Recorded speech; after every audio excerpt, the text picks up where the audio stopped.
মন্দির নগরীতে বাড়ছে প্রতিনিয়ত চোরের উপদ্রব, আর তাতেই অতিষ্ঠ মন্দির নগরের বাসিন্দারা। এবার জানা গেল যে উদয়পুরে এই চুরি কাণ্ডে অবশেষে আহ মন্দিরেই হানা।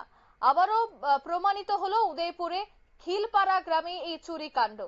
এবার শুধুমাত্র মন্দির নয়, বাড়ি ঘর সহ দোকানপাটেও কিন্তু চুরি কাণ্ড সংঘটিত হয়।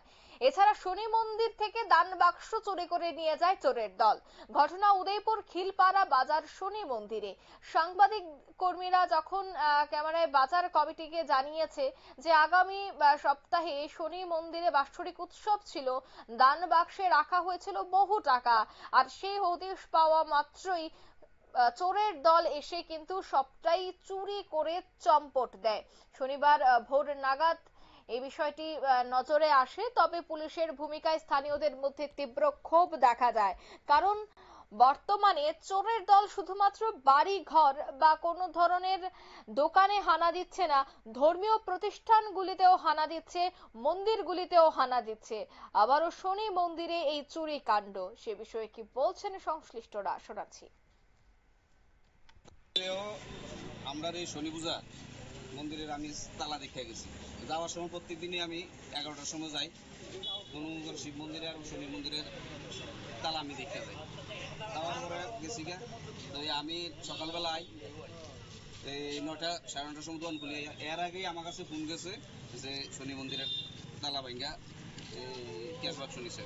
এর আগেই সকালবেলা কেউ না কেউ আইসে আয়াসেরা মন্দিরের টাকাও দিছে, প্রণামও করছে।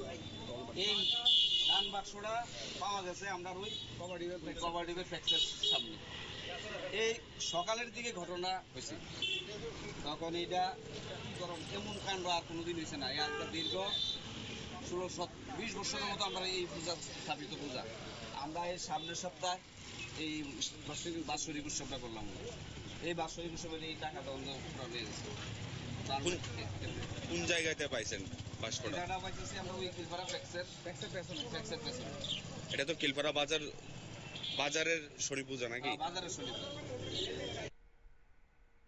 আপনারা শুনলেন তাদের এই বক্তব্য। উদয়পুর খিলপাড়া এলাকার এই ঘটনা, পুলিশের ভূমিকায় স্থানীয়দের মধ্যে চরম ক্ষোভ, কারণ প্রতিনিয়তই চুরি কাণ্ড সংগঠিত হচ্ছে উদয়পুরে। তবে এই শনি মন্দিরে প্রণামী বাক্স চুরিকে কেন্দ্র করে আবারও কিন্তু পুলিশি ভূমিকা নিয়ে এলাকাবাসীরা প্রশ্ন তুলতে শুরু করেছে। কারণ পেট্রোলিং থাকার পরেও, পুলিশ টহল দেওয়ার পরেও কিভাবে চোরের দল প্রতিনিয়ত হাত সাফাই করছে, আর সেই জায়গায় শীত ঘুমে আচ্ছন্ন পুলিশ। প্রশ্ন কিন্তু উঠছে। এখন দেখার বিষয় এই চুরি কাণ্ডে পুলিশ কোন ধরনের সুরাহা করতে পারে কিনা, বা কারাই এই চুরি কাণ্ডের সাথে যুক্ত তাদেরকে চিহ্নিত করতে পারে কিনা। এই মুহূর্তের সংবাদ এ পর্যন্ত। আমাদের পরবর্তী নিউজ এবং আপডেট দেখার জন্য অবশ্যই চোখ রাখবেন শুধুমাত্র নিউজ ভ্যানগার্ডের পর্দায়। ধন্যবাদ।